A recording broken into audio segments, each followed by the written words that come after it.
पवित्रीकरणम् अपवित्रः पवित्रो वा सर्वावस्थाम् गतोऽपि वा यः स्मरेत् पुण्डरीकाक्षम् स बाह्याभ्यन्तरः शुचिः आचमनम्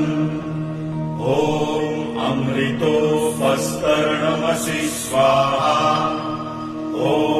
अमृताभिधानमसि स्वाहा सत्यम् यशः श्रीर्मयि श्रीः श्रयताम् स्वाहा शिखाबन्धनम्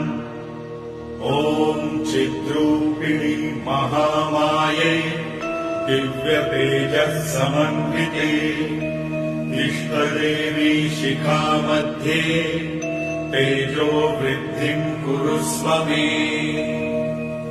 प्राणायामः भुः भुवः